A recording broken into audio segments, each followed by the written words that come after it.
Good afternoon, everyone. My name is Timothy Hampton. I'm the director of the Doreen B. Townsend Center for the Humanities at the University of California at Berkeley. Welcome to today's Berkeley Book Chat. The Berkeley Book Chats feature a Berkeley faculty member in the humanities in conversation about a recent publication.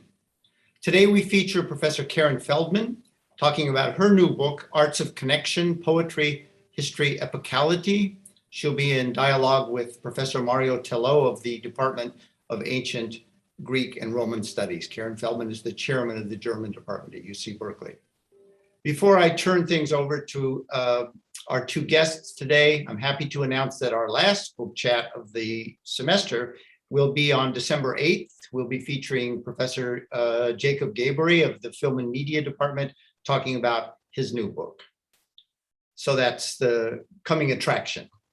For today's event now, our guests will speak for about 3/4 of an hour and then take questions. So be sure to type your questions into your chat function and we'll try to get to them.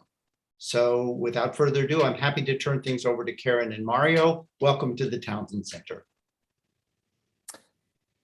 Hello, everyone. Hello, Karen. It is a great pleasure to be in conversation with Karen Feldman about her new book, Art of Connection, Poetry, History, Epicality, a learned, wide-ranging, sophisticated, provocative exploration of the dialectic of connection and disconnection in plotting, and especially historical emplotment, as they are theorized from Aristotle to Hannah Arendt. As we are beginning to connect again with each other, to feel the pleasure as well as the challenges and possible discomforts of togetherness, of coexisting, not just with the virus, converging, cohering again in the fragile wholes of our bodies, families, and institutions, Karen's discussion of continuity and connectivity offers a timely and fruitful framework for pondering new modes of or we could say, co-disciplinarity, and theorizing the role of withness, comparison, correspondence, collection, collation in the practice of scholarly argumentation. At a general level, in thinking connectivity, we need to address the ambiguities between relationality and instrumentality. Such ambiguities also inhere in the epistemic and inventive dynamics behind narrative and history as a narrative. History is, in fact, etymologically an idea, the product of wit without an H. In Karen's works, quote, her book traces the tension between the overarching arrangement or plot that holds together events from outside in order to produce an intelligible whole and the one-by-one interstitial connections between events within the narrative, end quote.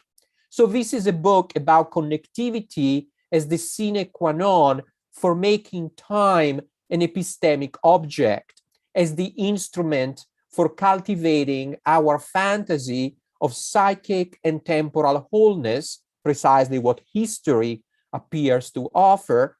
But the book is also about narrative connectivity as a curtailment of possibility, an obstacle to freedom and pure contingency. Continuity is in fact a cognate of containment. It is a way to stabilize a tension through a precarious bond.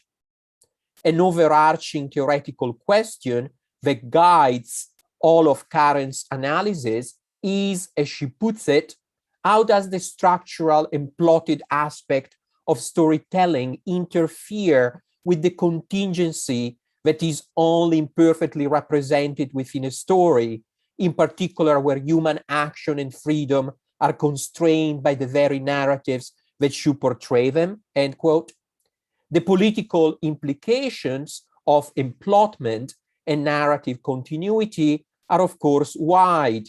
They bear upon the politics of form, and in particular upon the relation between community and individual, whole and parts, bounded unity and interstitiality, consensus and dissensus.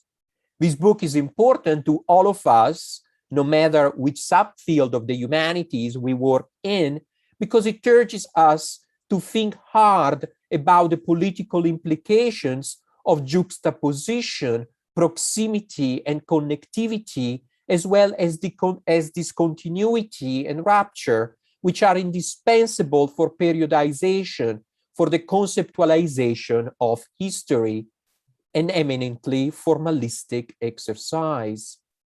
We are also invited to creatively rethink the prepositionality of epistemic relations, seeing them not just as relations based on with or con, but also as forms of towardness or para-relations, as following Fred Moten, R.A. Judy, as for example proposed in his recent book, Sentient Flesh. The questions about historicity, epicality, causality, and chance that powerfully emerge from Karen's masterful and complex, yet accessible discussions of Kant, Heidegger, Arendt, and Koselleck, among others, could not be more urgent in this post-pandemic moment as we desperately try to exit the still lingering sense of achrony by striving to establish point of continuity or reconnection with reassuring imaginary pre-pandemic status quo, or we rush to mark the passage to a new, fully post-pandemic epoch, finding a psychological shelter in discontinuity. What I find particularly impressive in this book is its quest for counterintuitive continuities, for surprising proximities between the various thinkers who theorize both the necessity and the difficulty or impossibility of historical connectivity. Karen's starting point is Aristotle's theorization in the Poetics of emplotment through the idea of mythos, and what comes with it, that is a hierarchical distinction between poetic and historical emplotment, and the very idea of the plot as a whole, where unity is more important than the parts, and the laws of necessity and probability effectively, at least for Aristotle, rein in the unruly fragmentariness of the parts. If the corpus of modern theorization of emplotment that Karen considers can be read as a series of engagements with and responses to Aristotle, the thematic unity that they seem to form is in effect an ironical demonstration of the impossibility of the Aristotelian mythos. For, as Karen suggests, quote, the Poetics itself bears an open-ended, unfinished significance, one that is always interrupted and repurposed in further readings, end quote. The readings of supposedly Aristotelian or philo-Aristotelian German thinkers that Karen offers seem in fact to valorize the inevitable autonomy of the part, the resurgence of its suppressed agency. For example, in the chapter that she devotes to 18th century rationalist philosopher Johann Christoph Gottsched, she beautifully reveals his proto-post-structuralist tendencies. Gottsched's Scharfsinnigkeit brings to the surface, as she says, an unruly possibility of affiliation, association, and relation instead of calculation or consequentialism. As Karen observes, Gottsched offers an embryonic thought of mediality, a connectibility without condition, and ability in the sense that Samuel Weber ascribes to Walter Benjamin's thinking of Barkeiten. I would add that the very idea of sharpness in Scharfsinnigkeit, a bitterness, a tartness translated into a phonesteme, seems almost to circulate the anger of the part, the ungovernable fury of the parts, making their interstitial agency felt even while they are forced to annihilate themselves into the whole. In her reading of Kant, Karen explicates the tension in his teleological view of history, his discomfort with the containment, epistemological as well as ethical, that is inevitably attached to historical continuity. Teleology is, of course, for Kant, the solution for making history possible, for turning a daunting mass of unwieldy data into a coherent unity, for temporalizing, that is, limiting the infinity of time through a projected end point, through a cutting off of possibilities. This cut causes Kant a moral dilemma, almost a feeling of aporia, for the autarkic causality of freedom, he realizes, does demand discontinuity, the disarray of what we call events.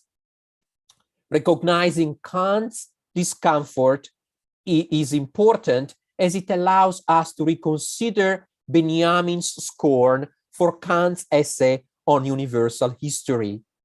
From Karen's reading, we learn in fact that Benjamin's materialist historiography, with its valorization of discontinuity and interruption, can be seen as the effect of his disavowed affinity with, adjacency to, Kant's history and freedom troubles.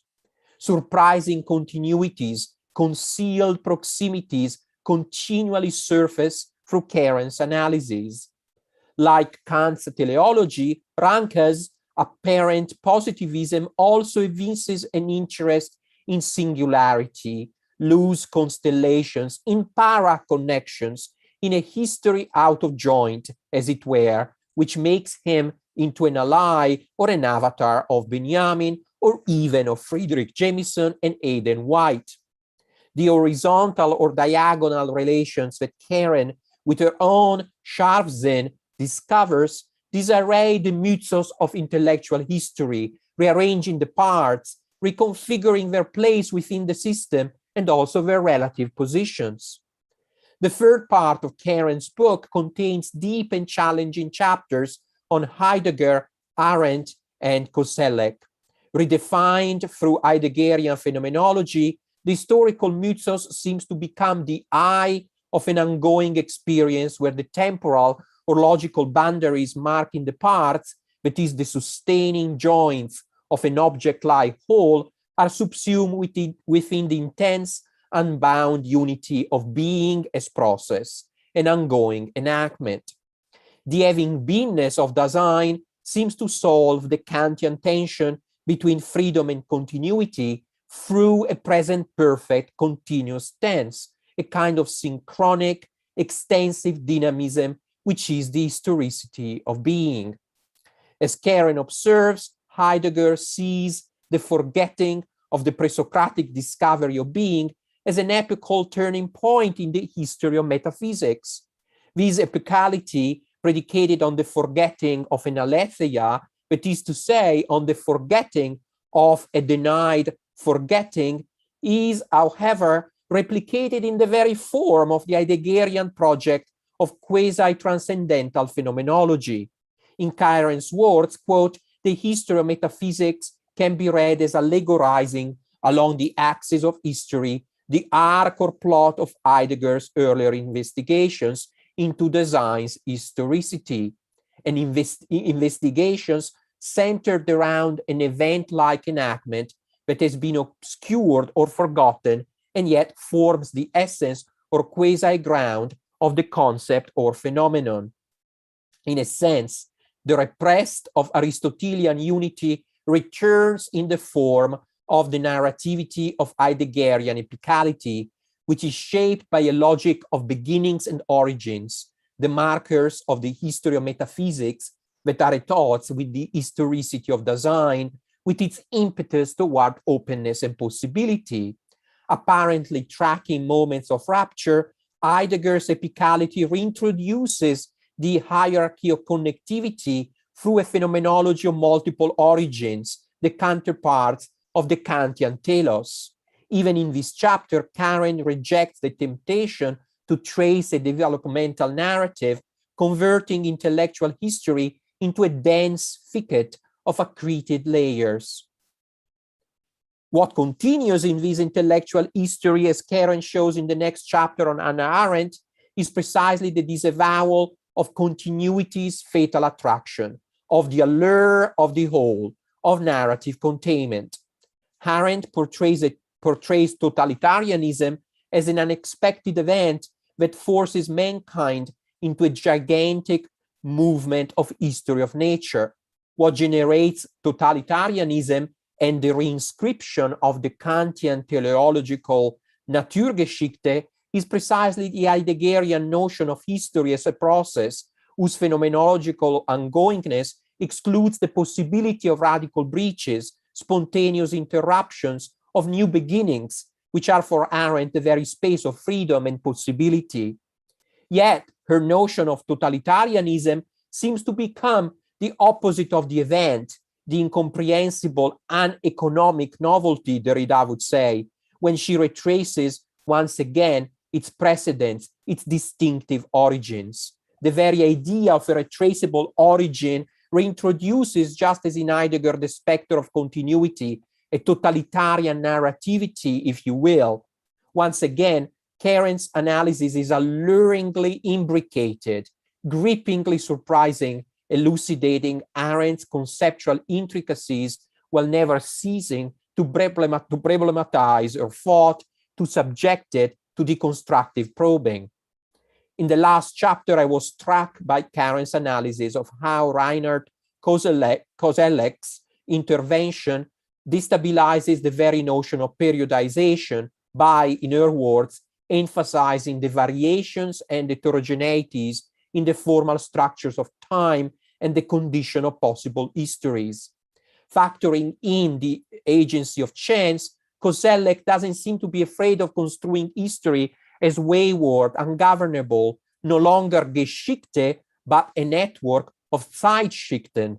When Koselleck speaks of the non-contemporaneous within contemporaneity, of a dislocation and non-homogeneity within a present moment itself, he almost looks ahead to the Redian spectrality or even to the Deleuzian crystal time. But as Karen suggests, the notions of contemporaneity and of the non-contemporaneous work against Koselleck's wayward epicality, as they are predicated on an implicit epistemic regime of continuity that posits a phenomenological distinction between before and after. Instead, we can say, of suggesting creative combinations, proximities, and juxtapositions of before-after, après-avant, as unified compound words. At the very end of this wonderful book, Karen Feldman observes that, quote, while a particular narrative may portray itself as complete, others emerge in response to its incompleteness, which derives in turn from the incompleteness of the desire that gave rise to it, and from the never finished dynamic unfolding of the conditions of temporality that render perfect coincidence and completeness a fiction, end quote.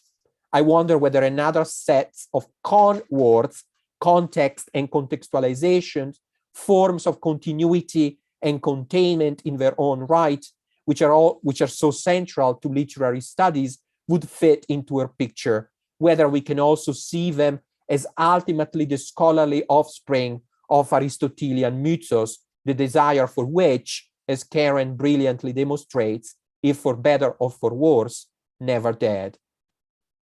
And now I want to ask Karen how she decided to write this book and why she decided to focus on these particular thinkers. Well, first, let me thank you, Mario, so much for these very thoroughly composed and rigorous remarks, and also thank the Townsend Center for inviting me to talk about the book and for having the book chat series, which lets us hear about each other's work in ways that we otherwise might not, because it's a big place here. So how did I decide to write the book? Well, there's two sides to this. On the one hand, Berkeley, of course, when I got here, had long been a place where the divide between formalism and historicism in literary studies was very strong. And that wasn't really what had shaped me, and I wanted to understand it. So I developed this interest in formal work and historicism and philosophy of history. And Hayden White was very important for me at that point. That's in a way the background interest, but the story of how the book came to be a book and these thinkers came to be in it is actually rather messier.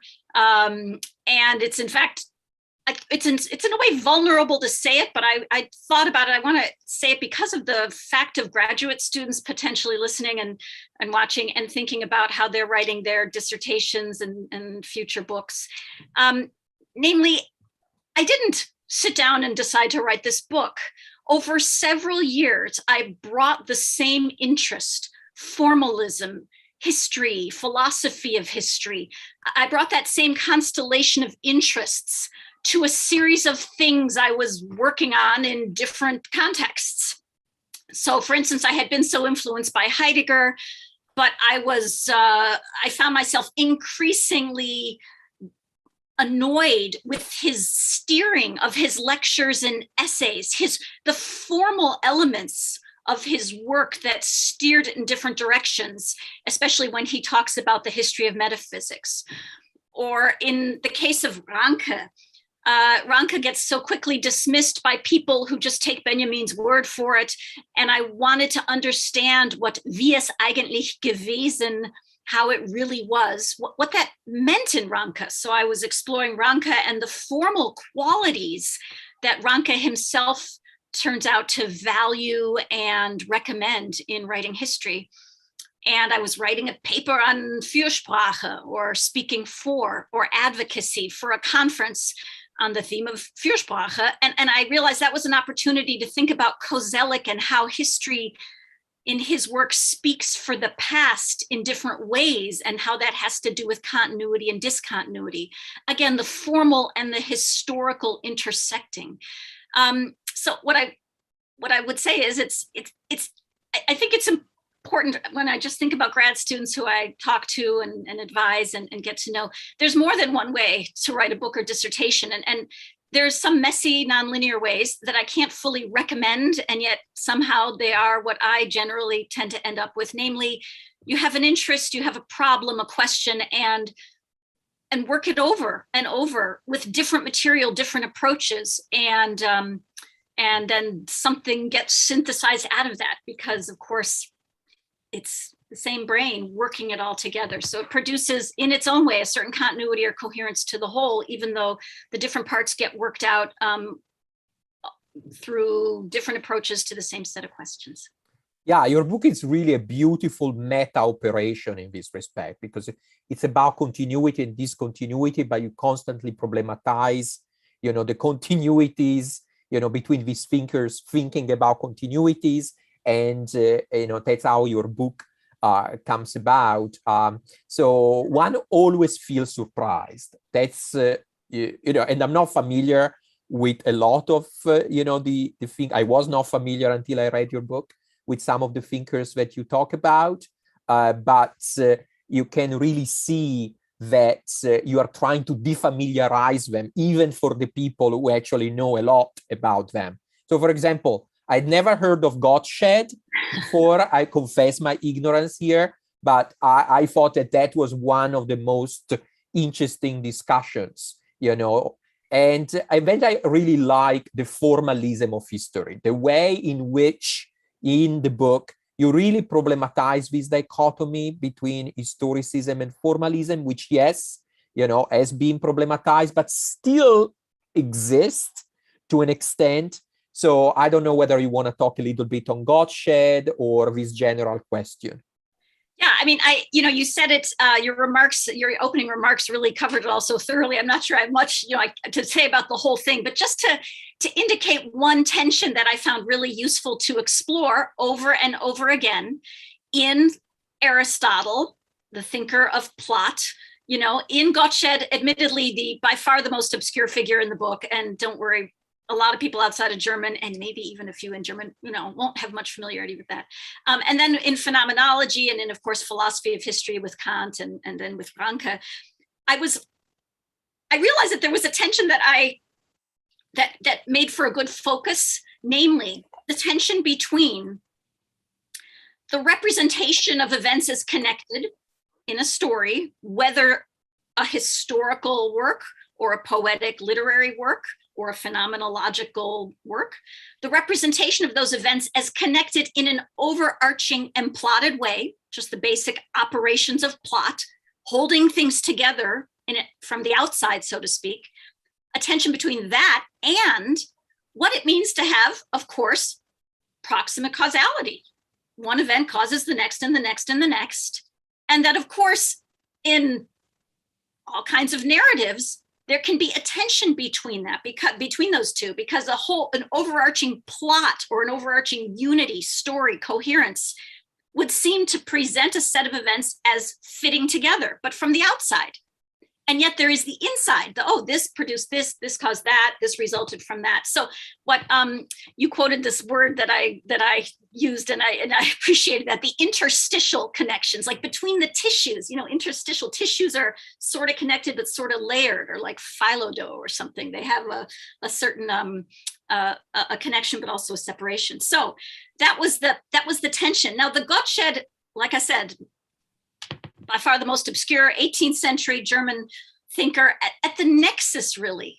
At the nexus, as Rüdiger Kamp has written about, at the nexus of literature and philosophy and history, before those were differentiated academic disciplines the way they are now. That for Gottsched, he's trying to understand, he has literary prescriptions, very Aristotelian, absolutely Aristotelian and Francophile and so forth. And he's made fun of for all that by his peers and his successors. He's trying to come up with rules for how to manage the organization of events in a story, a poetic story. And he differentiates history and poetry. But he ends up basically saying, even though he's trying to come up with all these rules, he ends up announcing that it's totally unruly, that there are all kinds of principles of connection. There's the way the thinker associates one thought to the next. There's the way memories work. There's similarities. There's cause and effect. And he even says, well, even possible similarities is a point of connection. At which point I argued, if possible similarity is a rule for connecting events or elements in a narrative, possible similarity is infinite. Anything we know can be similar to anything. So he's trying to get a rule, and he ends up with the opposite of a rule, which is an ungovernable principle. Yeah. So, as I said, you turn Gottsched into a kind of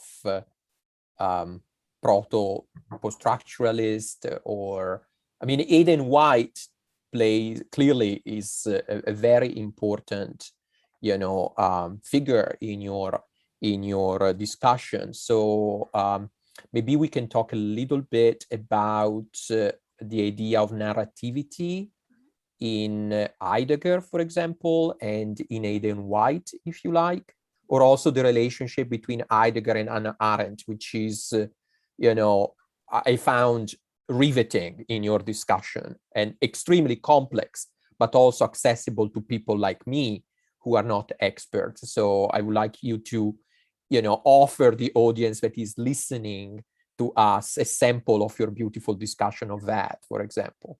All right, don't put the pressure on or anything, but sure. Okay, so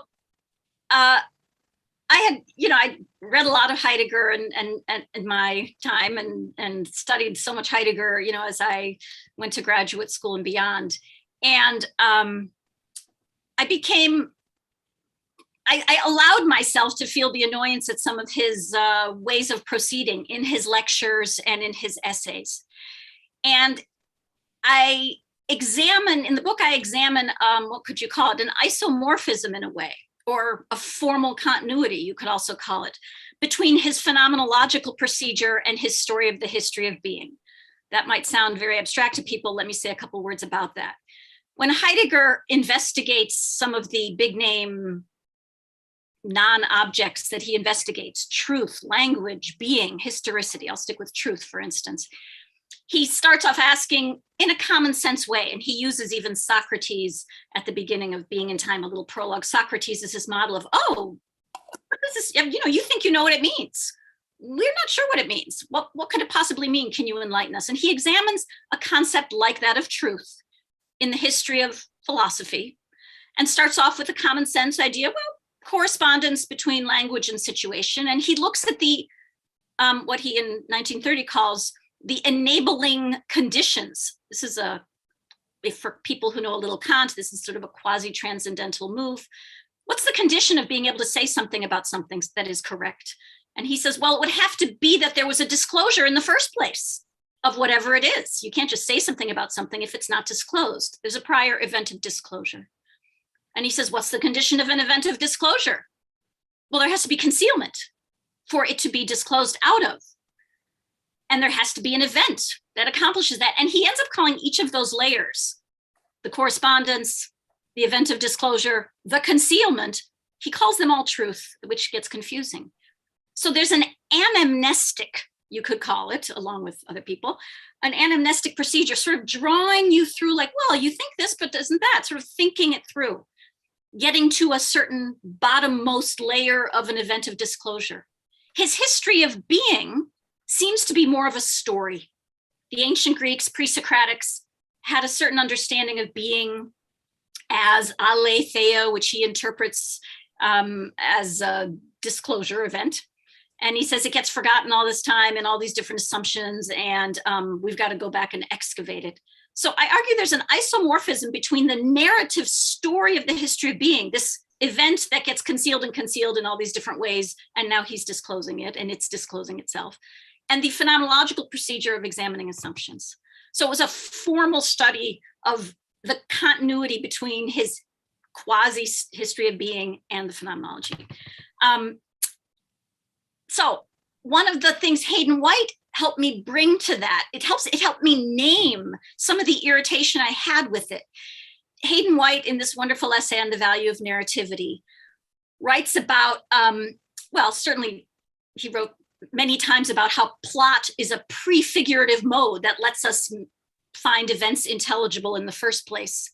And he also argues that narrativity, that a certain, what he calls narrativity, a certain perhaps even ideological way, ideological set of assumptions that allow us to connect events and to define what the end point is, that is a certain form of moralizing, that there's always a moral hidden in there. And so that narrativity that gives us a whole story and tells us what the end is, he says it speaks to our desire for wholeness, and it covers up really the discontinuities, the phantasmatic moments, and the other sort of the pathos that leads to it. And I use that to name what Heidegger does. So that was the Hayden White. I mean, he's given all of us so many tools for thinking about formal studies of narrative, history, and plot. And that was, for the Heidegger, it turned out to be quite illuminating for me. So maybe now we can talk about Arendt's, Arendt's sort of response, to the Heideggerian, reconceptualization of the mythos as experiential ongoingness and the connection with totalitarianism. Yeah, so Arendt is writing a certain historical phenomenology. She's not talking about, the abstract conditions of the conditions of the conditions of truth. She's talking about actual historical phenomena, but in that similarly quasi-transcendental way. What are the conditions of this? But concrete conditions, concrete historical conditions. What are the actual conditions that allowed totalitarianism to emerge? So she writes about, in that big book, Origins of Totalitarianism, anti-Semitism and 19th century imperialism. She also actually, in her correspondence with Voegelin, she says, I actually, it's not really origins of totalitarianism because it's not a historical tracing of causes. In fact, she says, I should have called it elements of totalitarianism, because one of her claims in the book is that totalitarianism is something entirely new, unprecedented, to use a word we all know very well now. And she's trying to understand, how does something unprecedented and new emerge? There are points of newness for Arendt that are extremely important and valuable that she investigates also in many places. She writes about the principle of natality, the emergence of a new human being, and what that means for how that would be a better principle for human rights than something like statehood, because if you lose your citizenship, then you've got no rights. So Arendt is interested in concrete phenomena that are new, and she is interested also in the what would I call it? A realist Kantianism. That's what I'm calling it. I don't think she calls it this. A way in which actual freedom appears in the world in the sense of something new happening, something non-determined, something contingent, something that is in a way discontinuous with what comes before.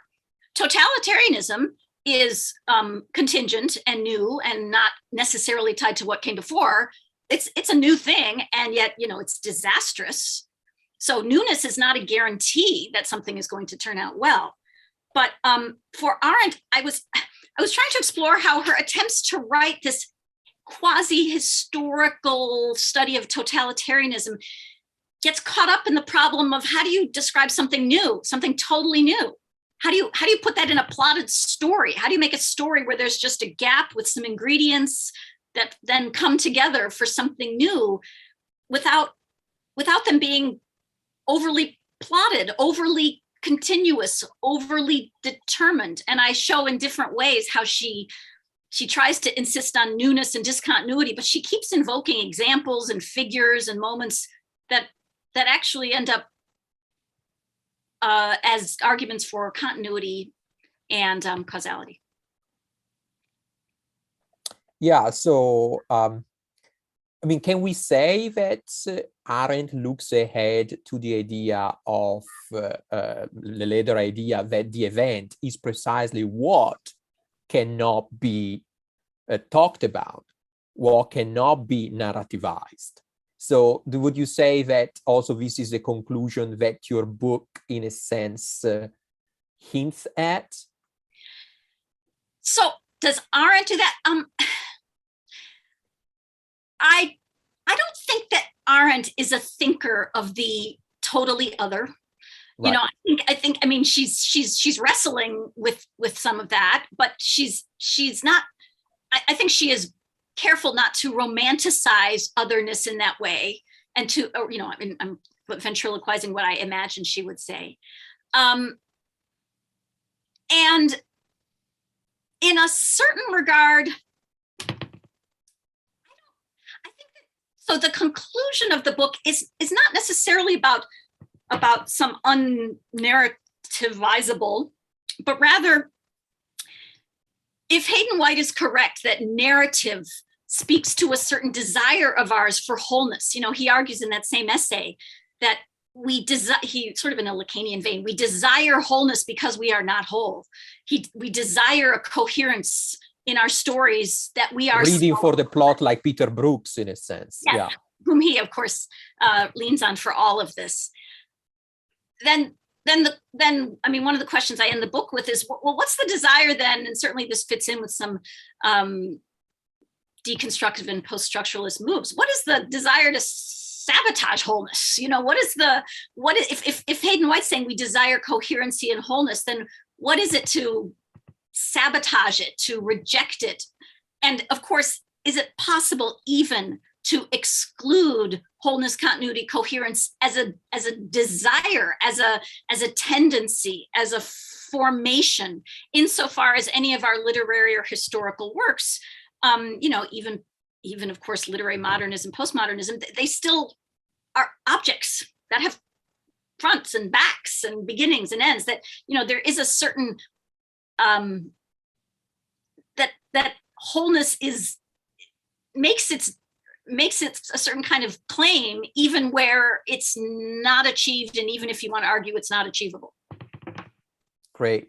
So I also have a general question, and this is very general, and I sort of hinted at that at the beginning of my remarks. Can we think of models of connectivity in scholarship that are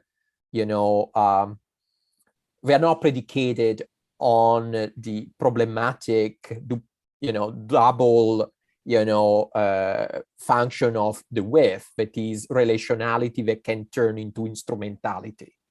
So can we think of other prepositions, for example, when we imagine the way we think, the way we produce knowledge, the way we produce interpretation?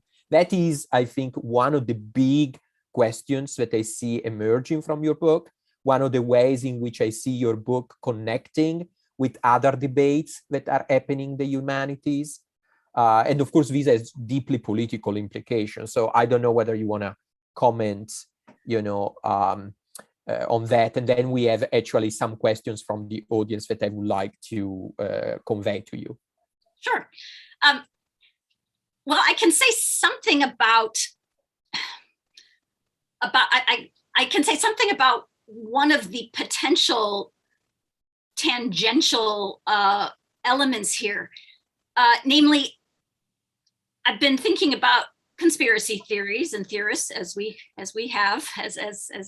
one is wont to do, and there's a whole discussion that I've been looking at about what's called apophenia, which is the invention or discovery of connections where there are none, which is, of course, a basic principle of a conspiracy theory, seeing things as connected, events, right, numbers, colors, what somebody's wearing in some speech somewhere, and finding them to be connected. Its converse is called randomania, and that is when someone does not see connections between things that are, in fact, entirely connected. For instance, climate change, connected to increased carbon output.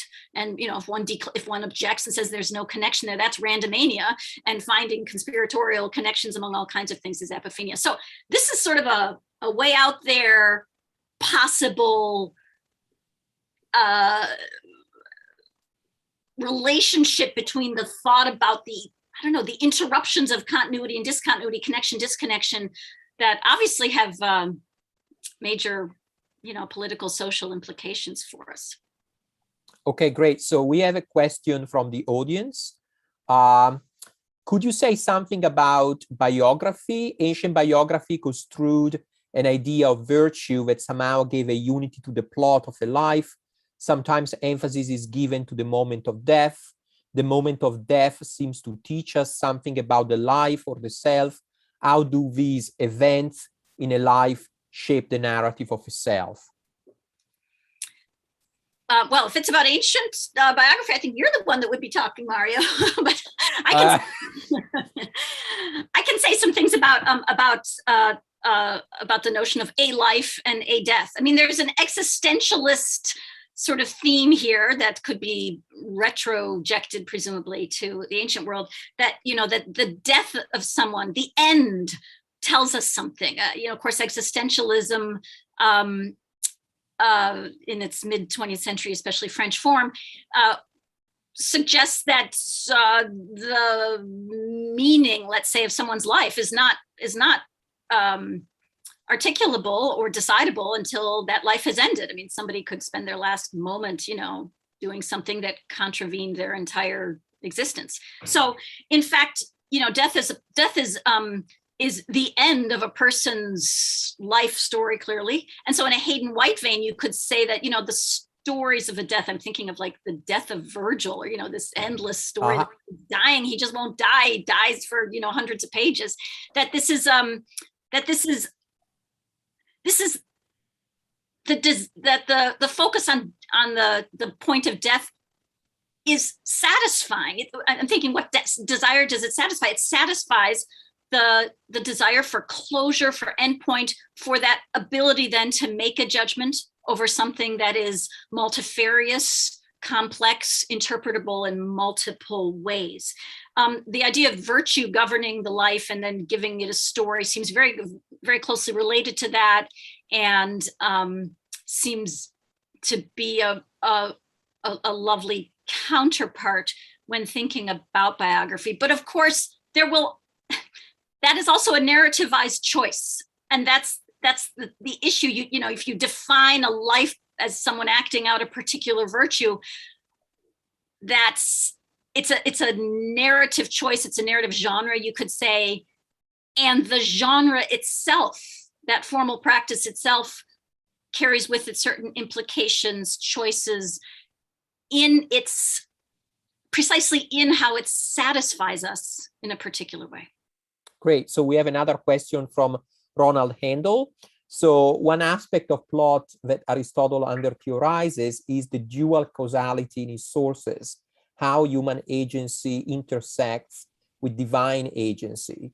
So the question is, does this translate into modern narrative and historiography? Yeah. Well, the Aristotle chapter, again, is where you, Mario, are so qualified to talk about it. There is, of course, in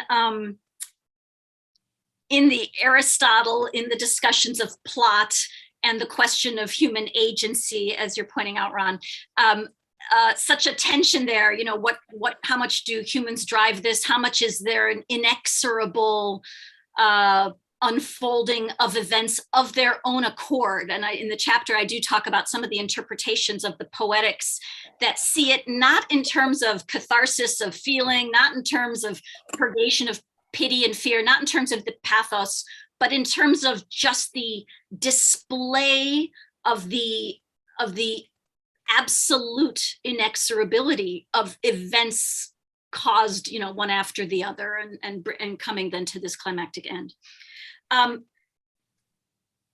In modern literary narrative, I mean, the significance of Aristotle, I guess I would have to say it's the significance, I would be more interested in the significance of the interpretation of Aristotle, because the Aristotle, and in the chapter I talk about this at some length, we have some people saying, like Richard Rorty or Martha Nussbaum, that, you know, oh, Aristotle's teaching us how to make people less cruel and more kind because they develop this empathy.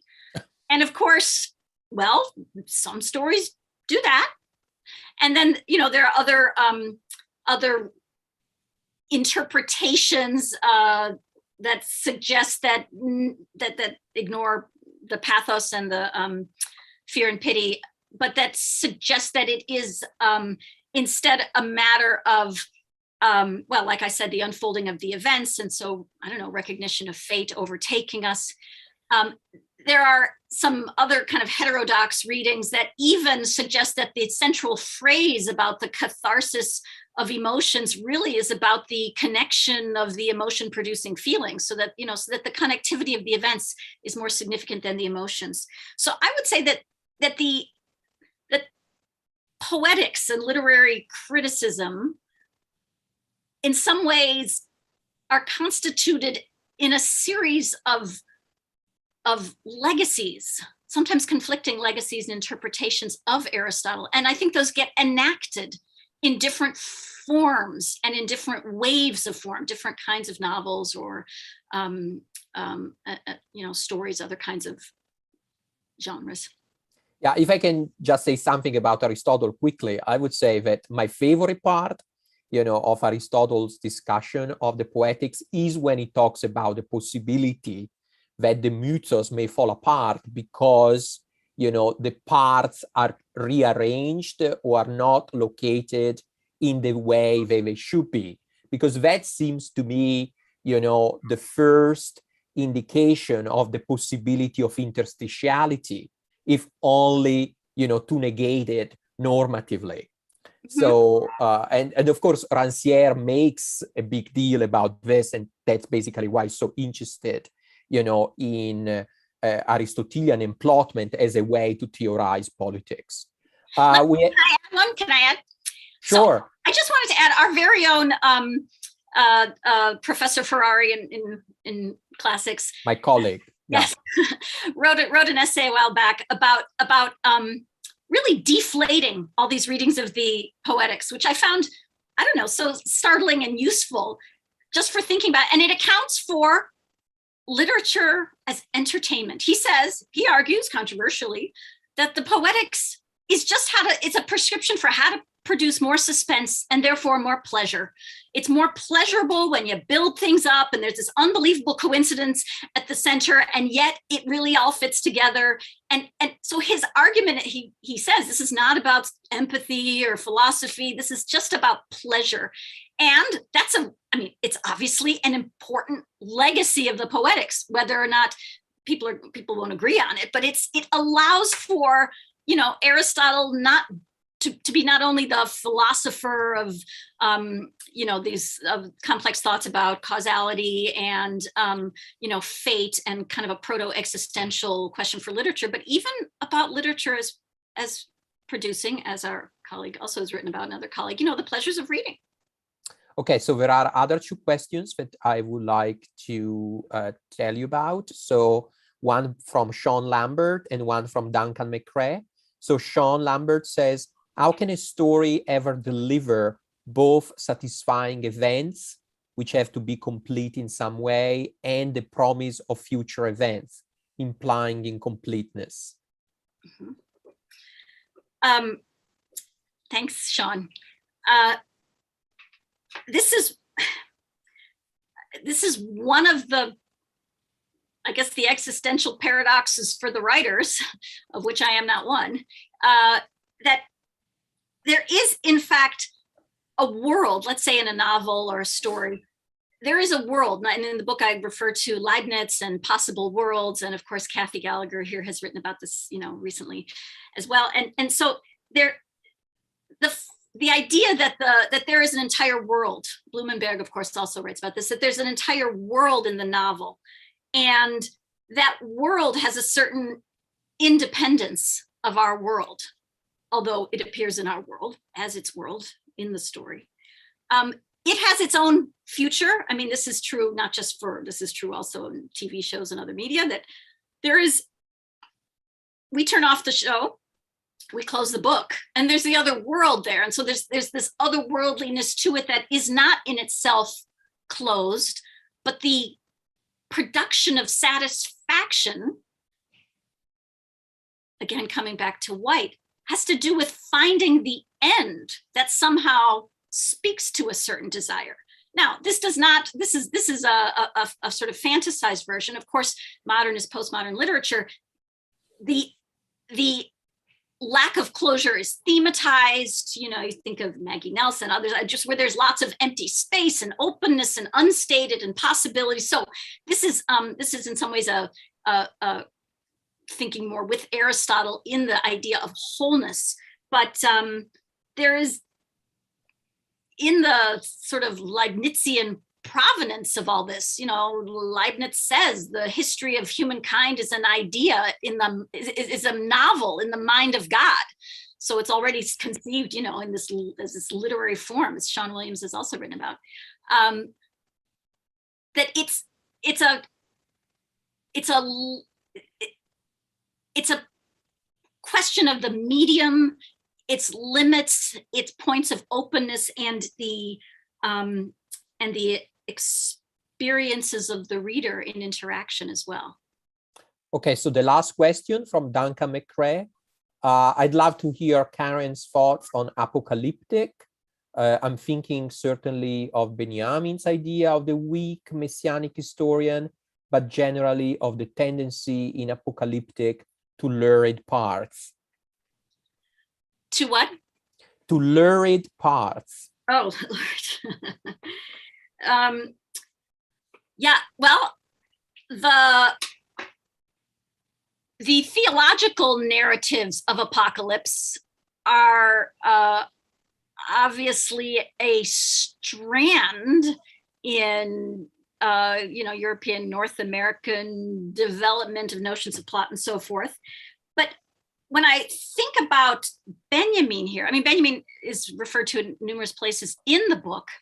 Benjamin offers an angle with his weak messianic power, with the constellations that he describes in the Passagenwerk, and of course the concept of history essay, the idea that in any particular moment, there is potentially an exit, a way out, a messianic possibility of something else.